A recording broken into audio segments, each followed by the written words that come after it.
Oke, selamat pagi. Kamu pernah nggak sih ngerasa di usia 30-an, 40-an, kamu ngerasa nggak punya sebuah spesialisasi, nggak punya sebuah keahlian khusus. Kamu cenderung tahu banyak hal, tapi kayak itu nggak ada yang bener-bener mendalam gitu loh. Jadi kayak ngerasa semua tahu, tapi apa sih sebenarnya bakat gue ini? Spesialis dalam hal apa gitu loh. Aku pun juga ngalamin hal yang sama. Kalau dalam istilah sekarang, istilahnya adalah generalis atau general itu berarti umum. Tahu segala banyak hal, tapi nggak tahu secara mendalam, secara spesifik tentang suatu topik atau suatu keahlian. Di perjalanan kali ini, aku akan bercerita tentang bagaimana diriku berdamai dengan menjadi seorang generalis di usia 30-an. Karena ada beberapa alasan khusus kenapa it's okay kalau misalnya kita jadi generalis. Tidak serta-merta menjadi spesialis. Sebelumnya, selamat datang di perjalanan kali ini. Kamu tadi barusan melihat sebuah mesin cracker yang memecah bebatuan ini. Dan suaranya kayak tak tak tak tak tak tak tak tak tak. Itu denger gak? Jadi kali ini kita melalui rute yang kedua ya. Kalau kamu sering menemani aku, kamu pasti tahu rute ini.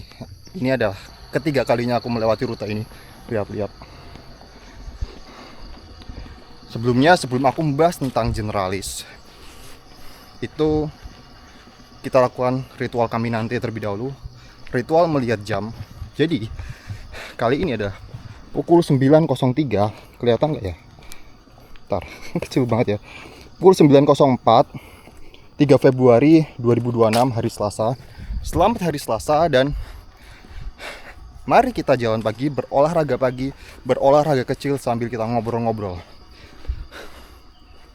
Kali ini aku pengen ngajakin kamu ngobrol tentang menjadi generalis, menjadi spesialis. Karena kemarin aku sempat membahas tentang potensi diri kan. Suatu potensi diri yang baru aku temukan di usia 30-an. Dan ini nyambung dengan bukunya yang pernah aku baca, David Epstein, yang judulnya Range. Kemarin aku juga udah spill di akhir perjalanan.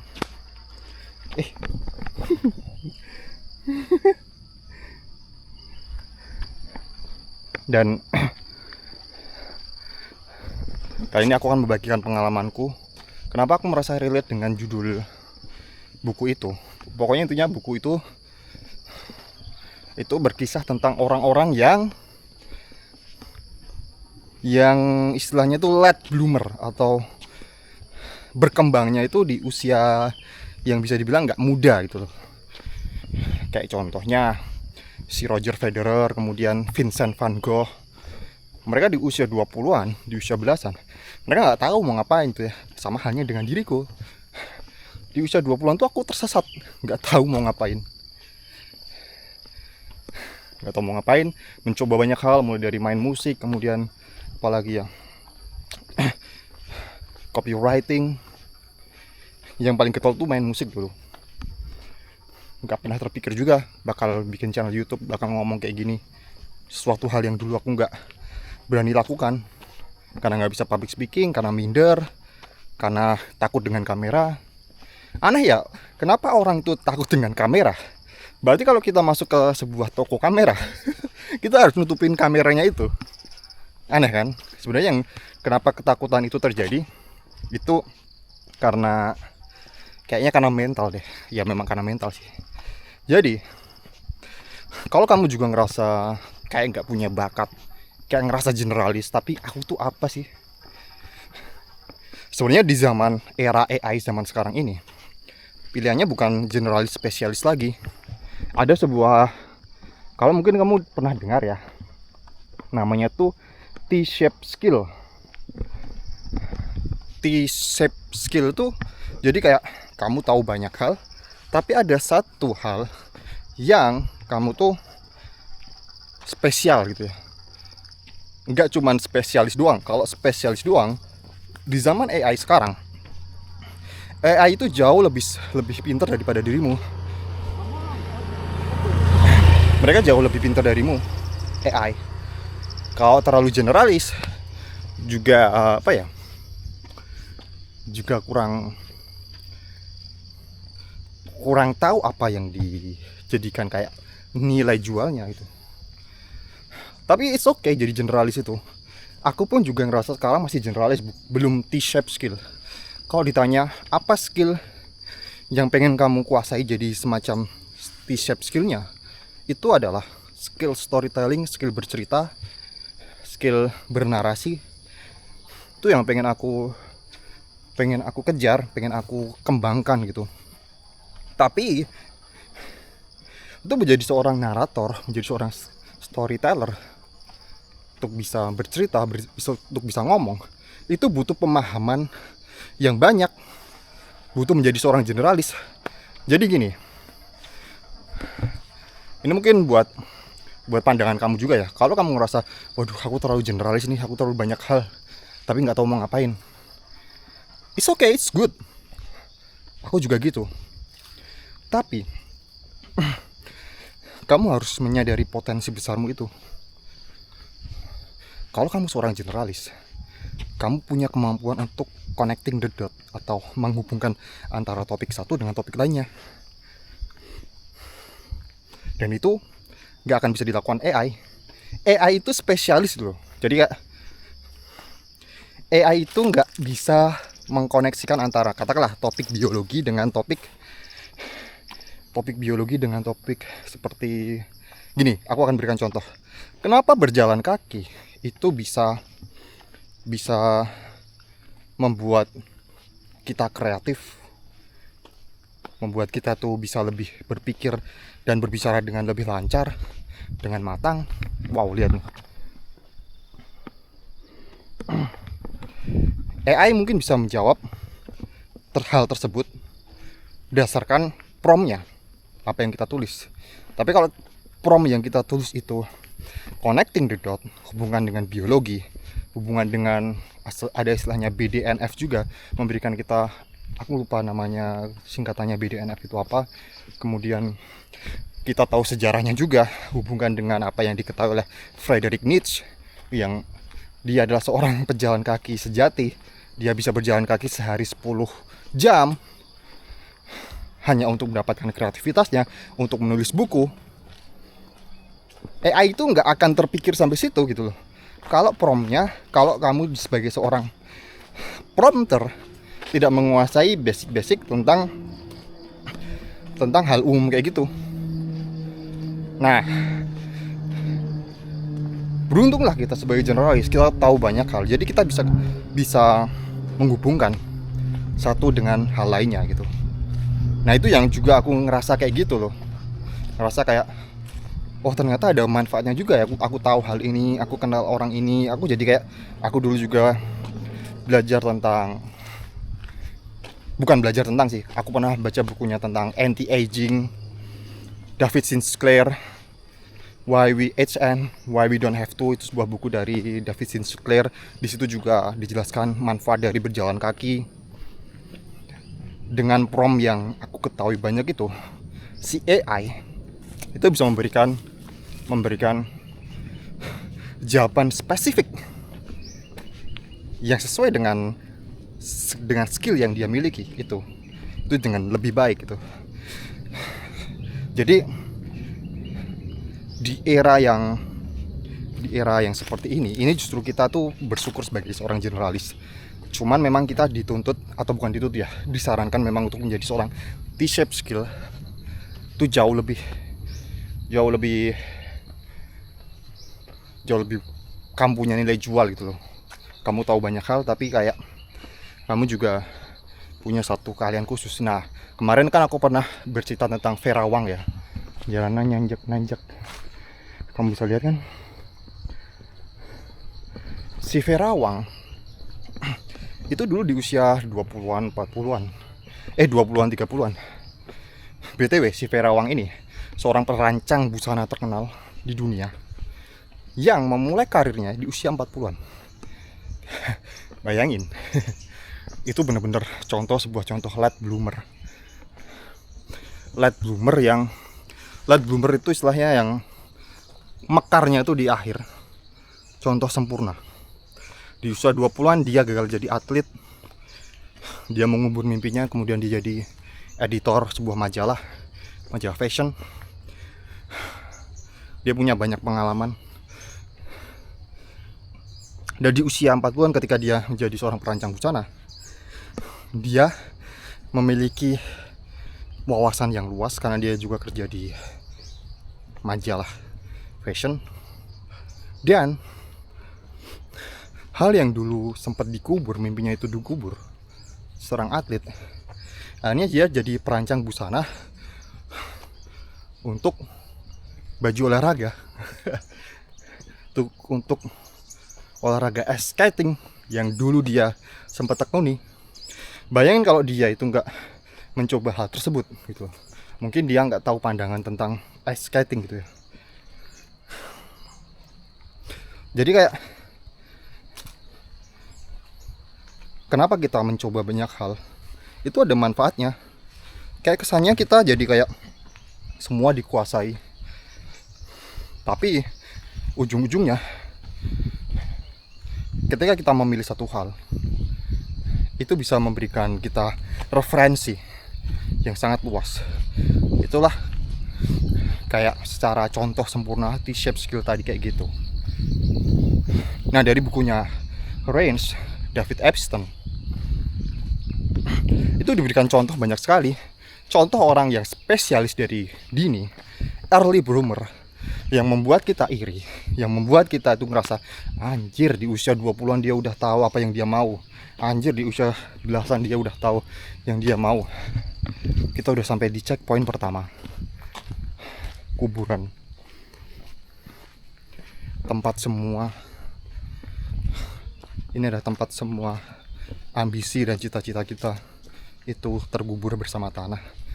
Hanya menyisakan amal kita, hanya menyisakan karya kita yang akan dikenang oleh orang, yang akan membuat orang itu mau datang berziarah pada kita, kebaikan kita, amal kita, karya kita,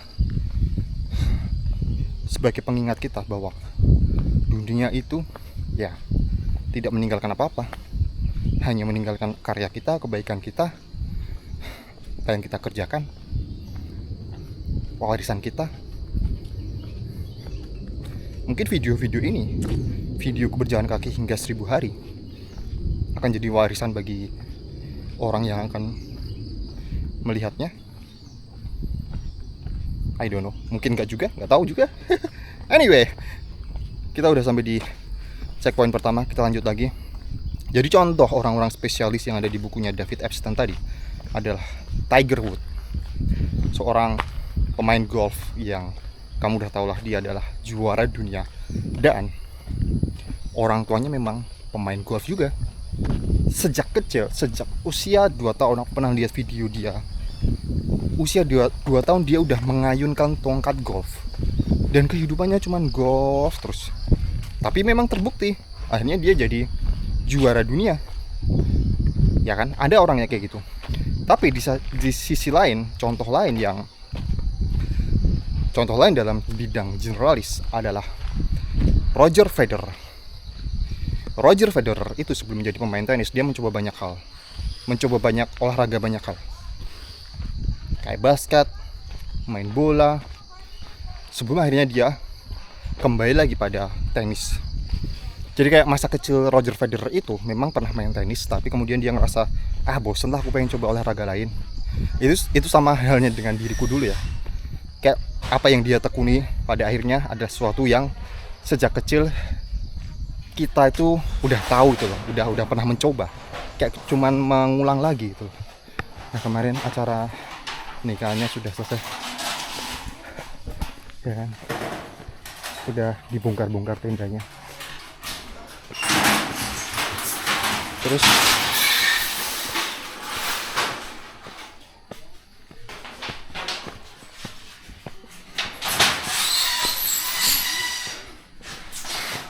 Jadi si Roger Federer itu dia mencoba banyak hal dan terbukti juga dia jadi juara dunia kan dalam tenis. Keuntungan dia mencoba banyak olahraga, mencoba banyak bidang olahraga adalah dia jadi memiliki fisik yang prima. Dan tenis itu memang mensyaratkan kita punya tubuh yang prima. Banyak juga contoh lain kayak yang tadi aku sebut, Vincent van Gogh itu menjadi seorang pelukis di usia yang bisa dibilang gak muda. Sebelumnya dia mencoba pekerjaan normal, menjadi salesman, menjadi pekerja kantoran. Tapi lagi-lagi akhirnya dia itu mengulang kembali apa yang dia lakukan atau tekuni sejak kecil.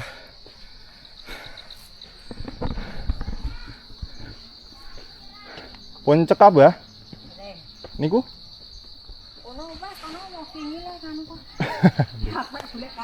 Oh, jenengan pados kayu. Oh. Jenengan arek nang ndi iki? Jenengan jalan-jalan. Jalan-jalan. Kok dhewe? Sakali sinten? Ya yo karo kancane. Arek jenengan ono, Mbak. Dugi kayu sing pados kayu dugi pundi? Lah iki karo niki dia kambil ana apa ora? Oh. Wis suwi ra tau munggah wis milih ilar munggah kaya kene aduh. Mbah, sing daerah ngisor niku enten air terjunnya apa? Ono, kono kuwi si jumbleng. Sae, Mbah. Ya tok gajes bocah-bocah. Lewate pundi? Untuk kono. Oh, nggih. Kono dalan kono. Pantes kok kaya swara banyu niku. Gojok. Iya, Si jumbleng ngono. si jumbleng nggih namanya. Oh, nggih nggih. Mangke tak cobi dolan mriko. Si jumbleng. Si jumbleng jenenge.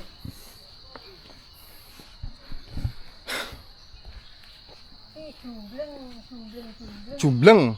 Jumbleng niku artine napa, Mbah? Nah, Jumbleng artine napa? jumbleng ya artinya jeneng apa kan jenenge? Jeneng kuwi mau nggon. Jenengan tiap hari munggah medone iki sehat lho, Mbah. Aku kok iki suwi iki sana setahun ra tau munggah nilai pemani iki ra ana suwi kabile apa ora. Oh. Oh, ana ya. Loh.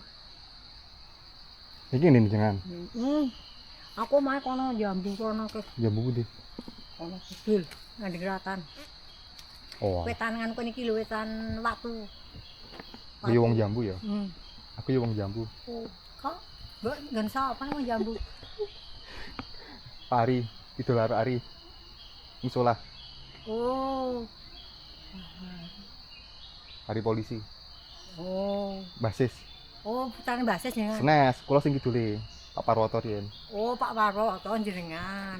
Oh, ya wis dong. Kowe jenengan putane Pak Parwoto. Nggih. Wah, ya wis jenenge wong Jambu. Lah nggih. Oh.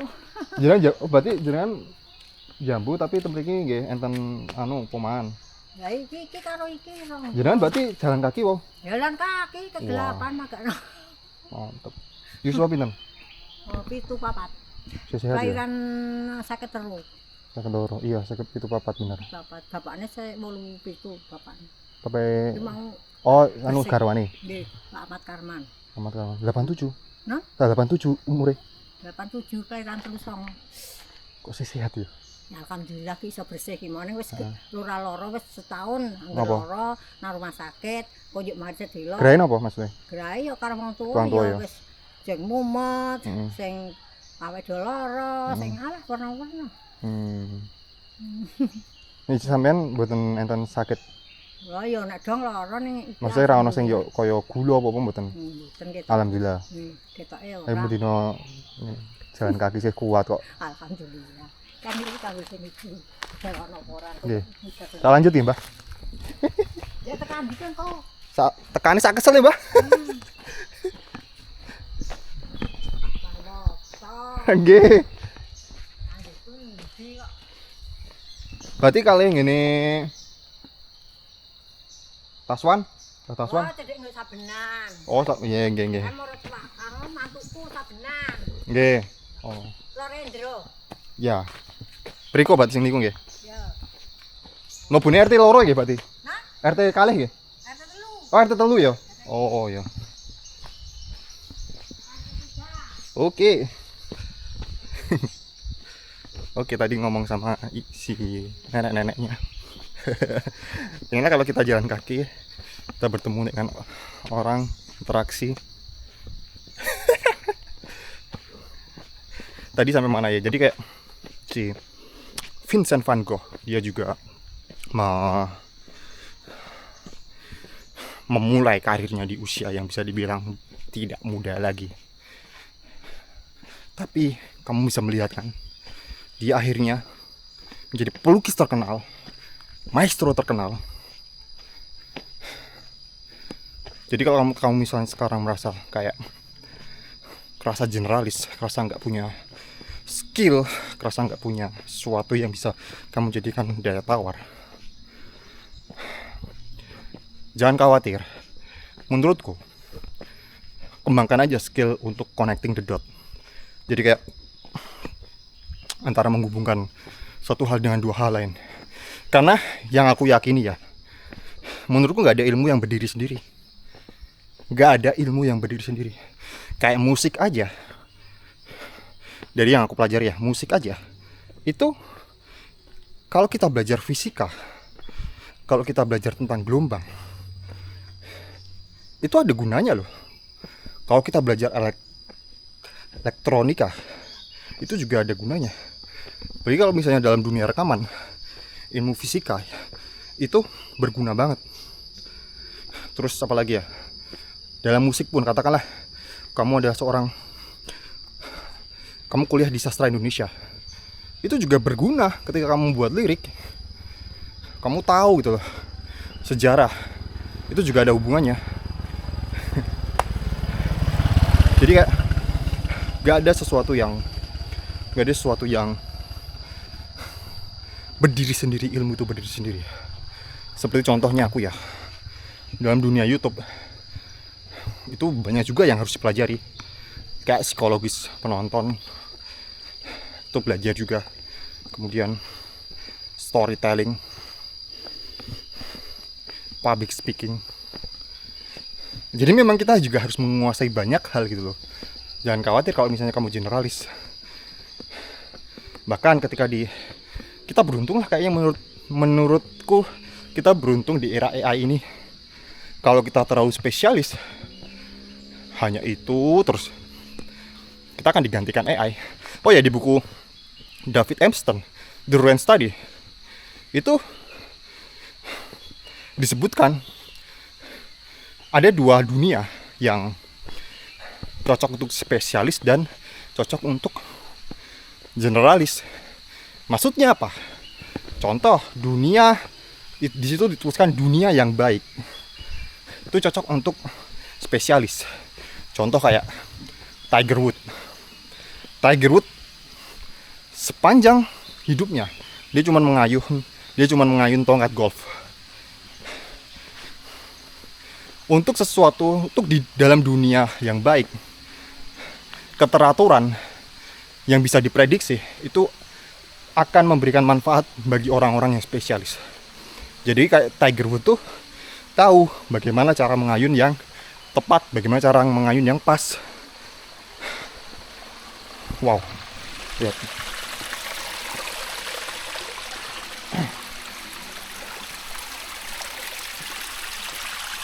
Keren ya.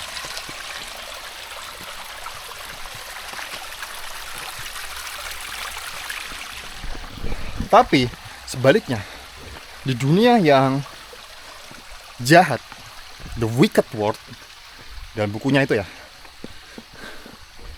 itu butuh sebuah hal berantakan dalam tanda kutip,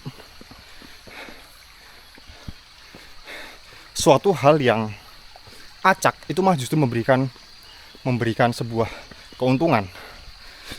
Dan biasanya dunia yang jahat ini biasanya ditekuni oleh kayak businessman, content creator, entrepreneurship.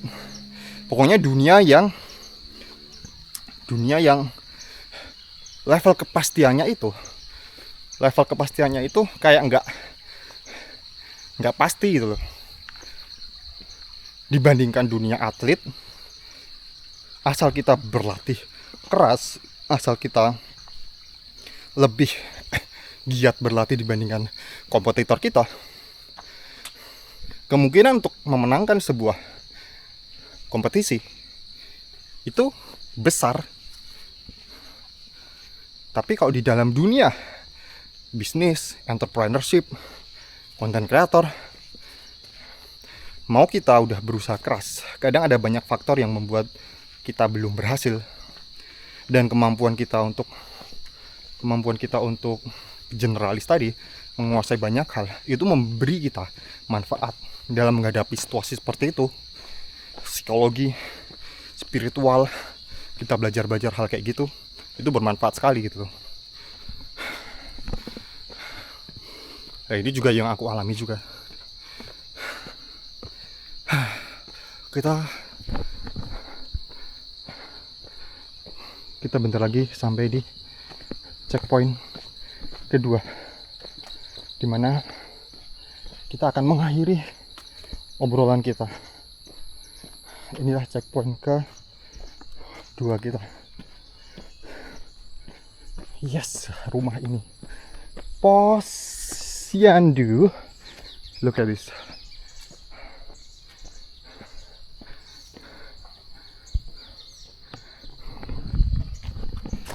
Karena kita udah sampai sini, kita bertemu lagi besok ya. Sampai jumpa di Jalan Pagi besok pagi.